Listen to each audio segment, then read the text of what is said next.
Ang paghahari ni Amazaya sa Huda. 14 na kabanata. Naging hari ng Huda ang anak ni Joash na si Amazaya, ng 2 taon ng paghahari ng anak ni Jehoahaz na si Jehoash sa Israel.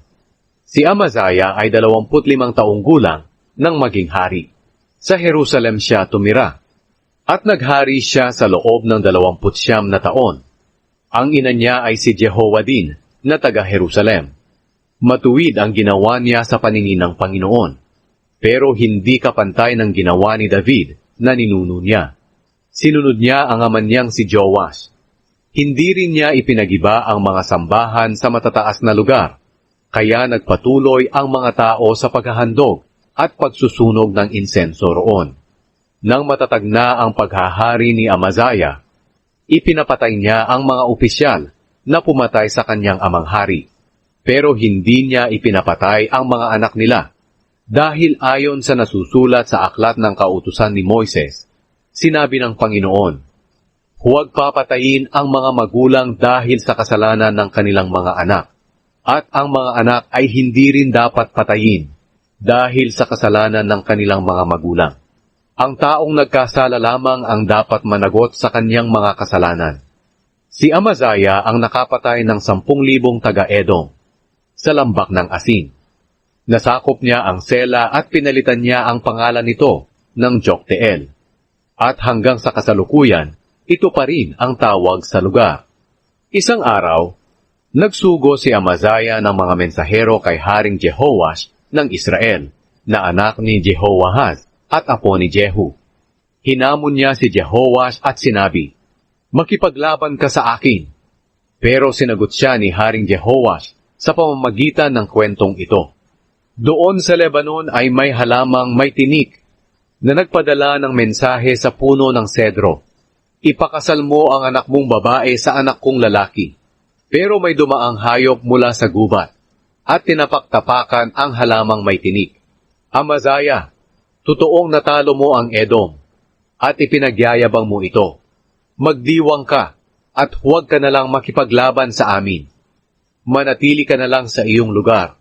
Bakit gusto mo ng gulo na magdadala lang ng kapahamakan sa iyo at sa Huda?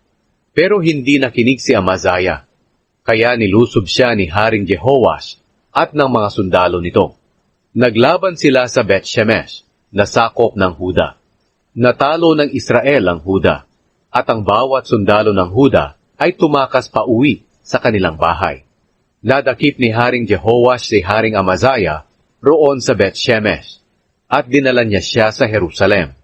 Pagkatapos giniba ni Jehoash ang mga pader ng Jerusalem mula sa pintuan ng Ephraim hanggang sa sulok na pintuan na mga 600 talampakan ang haba. Kinuha niya ang lahat ng ginto, pilak at kagamitan na nakita niya sa templo ng Panginoon at kabangyaman ng palasyo. Nagdala rin siya ng mga bihag pagbalik niya sa Samaria. Ang iba pang salaysay tungkol sa paghahari ni Jehoash at lahat ng ginawa niya at pagtatagumpay, pati ang pakikipaglaban kay Haring Amazaya ng Huda, ay nakasulat sa aklat ng kasaysayan ng mga hari ng Israel. Nang mamatay si Jehoash, inilibing siya sa libingan ng mga hari ng Israel sa Samaria. At ang anak niyang si Jeroboam na 2 ang pumalit sa kanya bilang hari. Nabuhay pa si Haring Amazaya ng Huda ng 15 taon matapos mamatay si Haring Jehoash ng Israel. Ang iba pang salaysay tungkol sa paghahari ni Amazaya ay nakasulat sa aklat ng kasaysayan ng mga hari ng Huda. May mga taga-Jerusalem na nagplanong patayin si Amazaya, kaya tumakas siya papunta sa bayan ng Lachish, pero nagpadala sila ng tao para sundan siya roon at patayin. Ikinarga sa kabayo ang bangkay niya, pabalik sa Jerusalem, at inilibing sa libingan ng mga ninuno niya sa lungsod ni David. Ipinalit ng mga taga-Huda si Azaria na anak ni Amazaya bilang hari. Si Azaria ay 16 na taong gulang nang maging hari.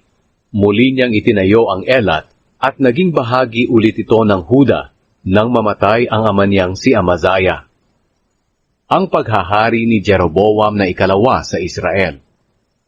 Nagsimulang maghari sa buong Israel ang anak ni Joash na si Jeroboam na ikalawa, nang 15 taon ng paghahari ni Amaziah sa Huda.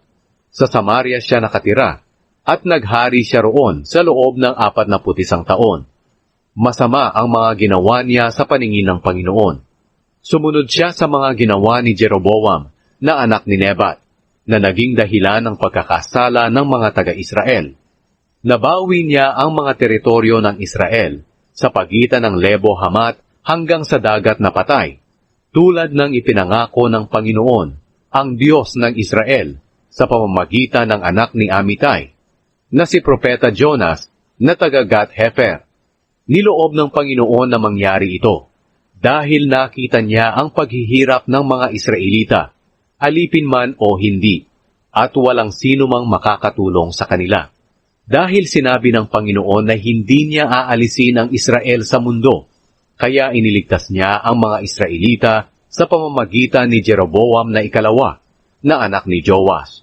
Ang iba pang salaysay tungkol sa paghahari ni Jeroboam na ikalawa, at lahat ng ginawa niya at pagtatagumpay, pati ang pagbawi niya sa Damascus at Hamat na sakop noon ng Huda, ay nakasulat sa aklat ng kasaysayan ng mga hari ng Israel. Nang mamatay si Jeroboam na ikalawa, inilibing siya sa libingan ng mga hari ng Israel, at ang anak niyang si Zacarias ang pumalit sa kanya bilang hari.